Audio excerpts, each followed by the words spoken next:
आपके आसपास फैल रही वो कट्टरवादी जहरीली हवाएं आपको तैयार कर देती हैं कि आप किसी का भी कत्ल करने के लिए थोड़ा सा भी संकोच नहीं करेंगे या फिर कईयों के द्वारा तोड़ फोड़ की गई है। बहुत भयावक तरीके से तोड़ी गई है।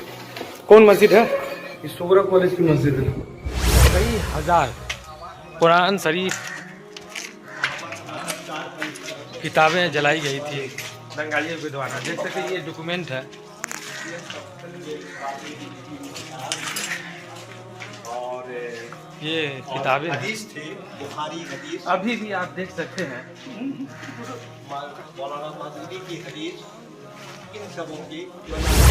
दंगा हुआ, मुसलमानों के साथ एक तरफा दंगा हुआ।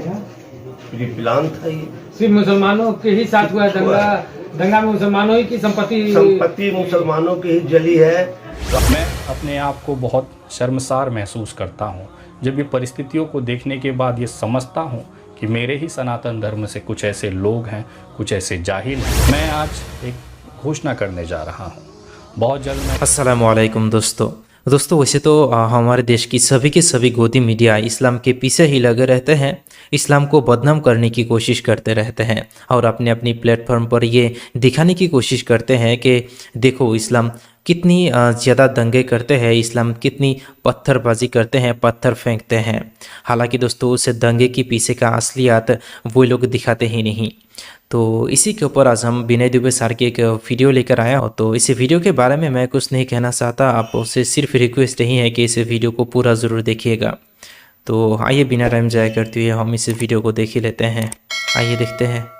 कुछ पल का गुस्सा, मन में पल रही नफरत, आपके आसपास फैल रही वो कट्टरवादी जहरीली हवाएं आपको तैयार कर देती हैं कि आप किसी का भी कत्ल करने के लिए थोड़ा सा भी संकोच नहीं करेंगे या फिर सोचेंगे नहीं। अगर ये ऐसी नहीं होती, ये ऐसी वास्तविकता या परिस्थितियां नहीं होती, तो शायद आज मेरा देश, भारत की जो चर्चा विश्व में हो रही है वो ना हो रही होती। मैं भगवान से प्रार्थना करता हूँ कि भगवान हमारे देश का चर्चा रोज कराएं, लेकिन इस तरह की चीज़ों में ना कराएं जिसमें भारत का जो सर है वो शर्म से विश्व के सामने झुक जाता है। कारण है कि देश के अंदर जो दंगे, जो फसाद, जो मस्जिदों को जलाना, रामनवमी शोभा यात्रा पे पत्थरबाजी होना, ये वो कलंक है जो देश के स्वर्णिम इतिहास पर, गौरवान्वित इतिहास पर काले धब्बे की तरह हैं जो पूरे विश्व को इस समय दिखाई दे रहे हैं।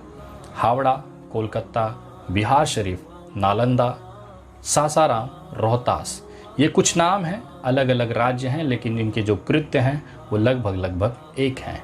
इन तमाम जगहों पर खुलेआम चौराहे पर इंसानियत को पहले लटकाया गया, उस पर पत्थर बरसाए गए, उसको गोलियां मारी गई, पेट्रोल डालकर उसको आग लगाई गई, उसके बाद इस लाश के टुकड़े टुकड़े किए गए और अपने आप को सभी ने गौरवान्वित महसूस करते हुए अपने घर को लौट गए। लेकिन इस पूरी पवंडर के बाद अगर कुछ छूटा है तो छूटा है माँ की आंखों में वो आंसू जिसका बच्चा इस पूरे बवाल में खो गया।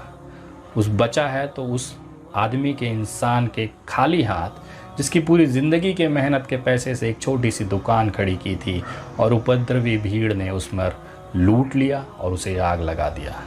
बची हुई है तो वो खंडहर मस्जिदें जिसके अंदर घुसकर सनातन का परचम लहराया गया।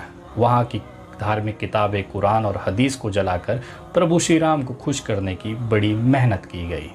आज इस पूरे बवाल के बाद जो बचा है तो एक खौफनाक सन्नाटा जो ये सोचने पे मजबूर कर देता है कि आखिर ऐसा क्या हुआ जिसकी वजह से आज इंसानियत तार तार हो गई। मैं देख के विचलित हूँ। नालंदा में मेरे एक भाई को मैंने भेजा, उन्होंने वहाँ से कुछ तस्वीरें और वीडियोज़ मुझे भेजी। सोगरा मस्जिद का ये हाल है।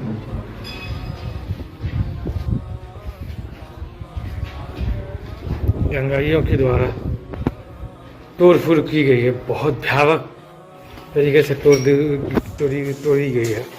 कौन मस्जिद है? ये सोगरा कॉलेज की मस्जिद है। कितने तारीख की घटना है ये घटना है 31 दिसंबर शाम के 5:30 बजे, रोजा के वक्त। रोजा के वक्त मस्जिद में लोग थे। लोग मस्जिद में, यहाँ इमाम साहब थे। इमाम साहब को लोगों ने मारने की कोशिश की है। इमाम साहब किसी तरह अपनी जान बचा के निकले।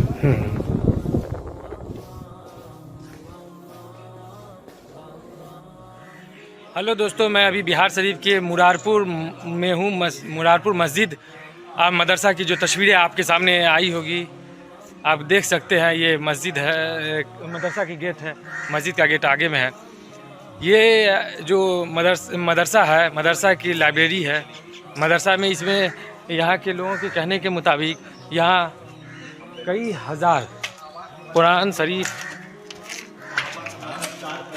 किताबें जलाई गई थी दंगाइयों के द्वारा। देख सकते हैं, ये डॉक्यूमेंट है।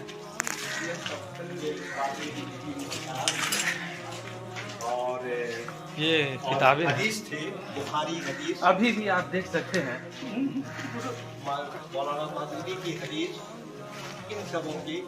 हदीस की किताबें अभी भी जली हुई आपके सामने में दिखाई दे रही है। ये हदीस की किताबें हैं। 4000 किताबें, 4,500 इसमें करीब 4,500 किताबें हैं, हदीस, कुरान और बच्चों की। अब कुरान शरीफ के तरकीब देख सकते हैं किस तरह से दंगाइयों के द्वारा दुकान तक को कबारा गया था। फिर इसके बाद ये जो पेड़ पौधा है, कच्चा पेड़ में आग लगा दिया, जला। तो क्या हुआ था चाचा? कौन जगह है, क्या मामला? मेरा मोहल्ला है, मोहल्ला गगन दीवान है। मेरा नाम मोहम्मद अकबर आजाद है। जिला का नाम क्या है? जिला नालंदा है। क्या हुआ था मामला? यहाँ जो है पुलिस स्टेशन में मिली भगत सरकार के से जो है दंगा हुआ। मुसलमानों के साथ एक तरफा दंगा हुआ। प्री प्लान था ये। सिर्फ मुसलमानों के ही साथ हुआ दंगा? दंगा में मुसलमानों ही की संपत्ति मुसलमानों की ही जली है।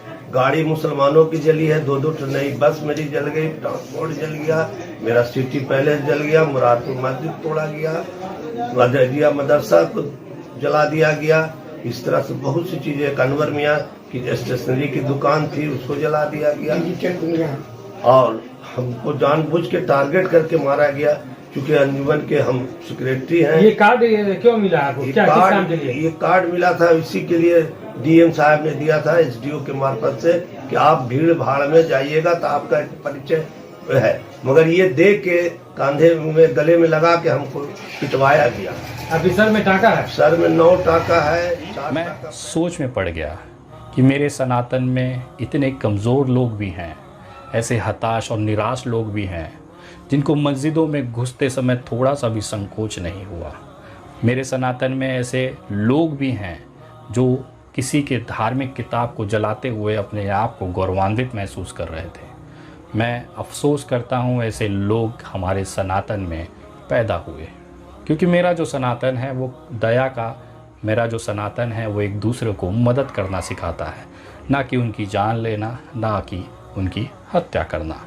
आज मैं देख रहा हूँ कि सैकड़ों साल पुरानी मदरसे अज़ीज़िया में केवल राख, टुकड़े, ईंट और पत्थर पड़े हुए हैं। ये कहीं न कहीं हम जैसे तमाम सनातनियों के लिए सर को झुकाने वाली शर्मनाक बात है। मैं दावे के साथ कहता हूँ कि जिन्हें भी इंसानियत में विश्वास होगा वो मेरी बातों से सहमत होंगे। इस बातों का बुरा उन्हीं को लगता होगा जिनको मुसलमानों से नफ़रत उनके दिलों में बनाई जा रही होगी, जिनको लगता होगा कि 125 करोड़ की हिंदू सनातनी आबादी होने के बाद भी एक 19 करोड़ का मुसलमान हम पर हावी हो सकता है।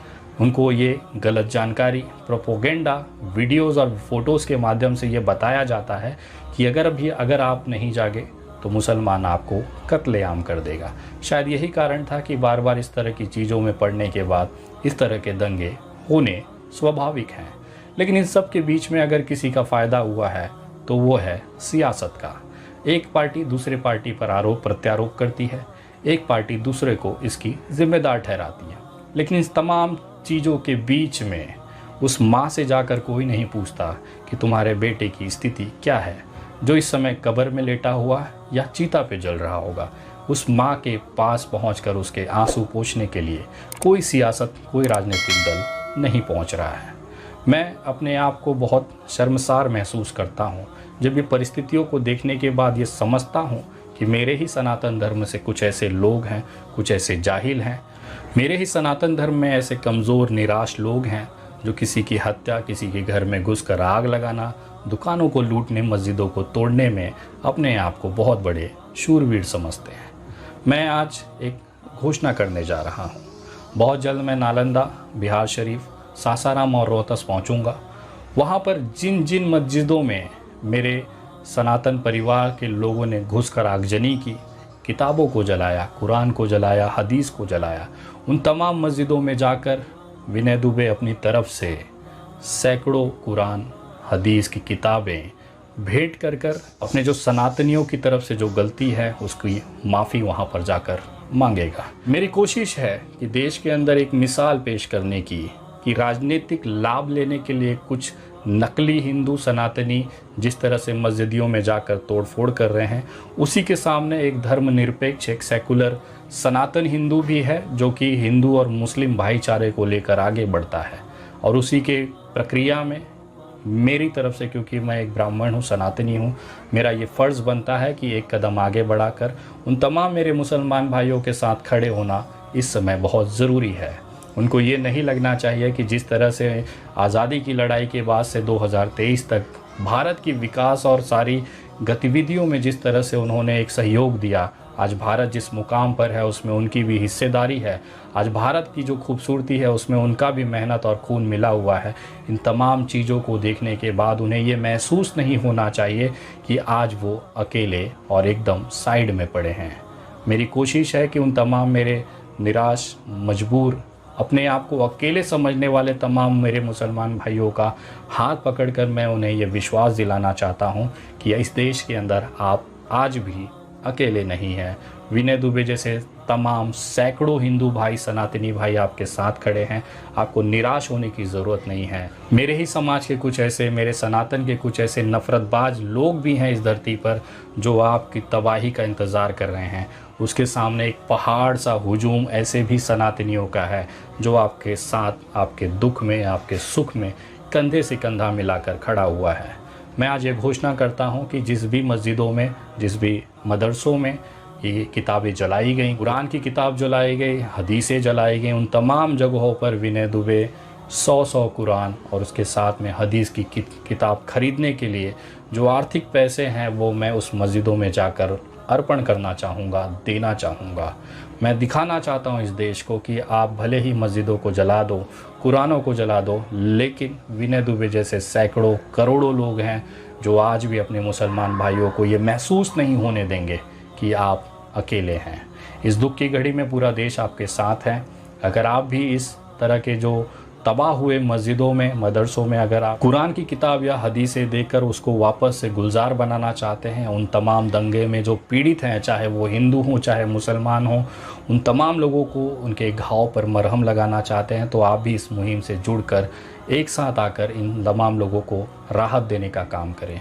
मैं व्यक्तिगत तौर पर यह संकल्पित हूँ कि जितनी भी मस्जिदें, जितने भी मदरसे वहाँ पर जलाए गए हैं, जिनकी किताबें जलाई गई हैं, वहाँ प्रत्येक मस्जिद और प्रत्येक मदरसे में 100 कुरान की किताबें, उसके बाद हदीस के लिए जो भी पैसे उनको लगने हैं वो विनय दुबे अपनी तरफ से स्वेच्छा से उनको देना चाहता है। लेकिन कुछ वीडियोज़ में मैंने देखी कि 4-4 हज़ार के आसपास किताबें जलाई गई हैं। इन 4,000 किताबों को ख़रीद कर वापस से इस तमाम चीज़ों को गुलजार बनाने के लिए हम सबको आगे आना पड़ेगा। मैं आप तमाम लोगों से एक अपील करना चाहता हूँ कि दंगे में बर्बाद हुए उन तमाम पीड़ित परिवारों को मदद करने के लिए, जिनके बच्चे इस दंगे के दौरान में ख़त्म हो चुके हैं, लाशें गिर चुकी, उनको बर्बाद कर दिया गया, किसी माँ की कोख इसमें उजड़ी है, किसी का दुकान तबाह हुआ है, ऐसे तमाम लोगों को इनके घाव पर मरहम लगाकर इस देश की एकता और अखंडता को दिखाने का समय आ गया है। आप तमाम लोगों से मैं निवेदन करूंगा कि अगर आप भी माह रमज़ान के पाक महीने में अगर आप मदद करना चाहते हैं, आगे आना चाहते हैं, तो आप मेरे माध्यम से कर सकते हैं। लेकिन सबसे पहले कोशिश करिए कि आप खुद उस जगह पर पहुँचें, वहाँ पर जाकर अपने हाथों से मदद करें। अगर आपके साथ में ये मुमकिन नहीं है तो आप मेरे माध्यम से भी ये चीज़ें कर सकते हैं। मैंने एक हेल्पलाइन नंबर जारी कर रहा हूँ जहाँ पर दंगे में पीड़ित लोगों के लिए आर्थिक मदद का आह्वान मैं करता हूँ, कुरान खरीदने के लिए आह्वान करता हूँ, हदीस के किताबों के लिए वहाँ पर मस्जिदों को वापस से, मदरसों को वापस से गुलजार करने के लिए मैं आप तमाम लोगों से निवेदन करता हूं कि जितना ज़्यादा हो सकता है ज़्यादा से ज़्यादा लोगों को मदद करें, क्योंकि आज जिस तबाही के बाद वो इकलौते बगल में बैठा दिए गए हैं, न सरकार मदद कर रही है, न कोई संस्थाएं मदद कर रही हैं। तो ये हमारा फ़र्ज़ होता है, ये भारत के हर एक नागरिक का फ़र्ज़ होता है कि उनके इस घाव पर मरहम लगाया जाए। अगर इस मुहिम में जुड़कर आप मदद करना चाहते हैं तो आप हमारे गूगल पे, फ़ोनपे, पेटीएम और यूपीआई नंबर 9820898898 इस नंबर पर आप भेज सकते हैं, या फिर ये क्यूआर कोड आप स्कैन कर भेज सकते हैं। अगर इस नंबर पर आपको भेजने में कोई दिक्कत आती है तो आप मेरे दूसरे हेल्पलाइन नंबर 9004929313 इस नंबर पर भी आप कोशिश कर सकते हैं। बहुत सारे लोगों से मैसेजेस आ रहे थे कि इस समय मुझे बिहार पहुंचना है। उन तमाम लोगों से कहना चाहता हूं कि विनय दुबे ऐसी मुश्किल घड़ी में, परिस्थितियों में कभी भी आपका हाथ नहीं छोड़ेगा। मैं बहुत जल्द इन तमाम दंगा प्रभावित राज्यों में, क्षेत्रों में पहुंचूंगा। प्रशासनिक परमिशन लेने की प्रक्रिया शुरू है। आप इस मुहिम से जुड़ें, इस वीडियो को ज़्यादा से ज़्यादा लोगों तक शेयर करें, और उन तमाम लोगों को मैं विश्वास दिलाना चाहता हूं कि इस जो नफ़रती लोगों ने जो बर्बादी आपकी ज़िंदगी के साथ की है, उस घाव पर मरहम लगाने के लिए आपका अपना भाई बिहार, हावड़ा, कोलकाता पहुंच रहा है।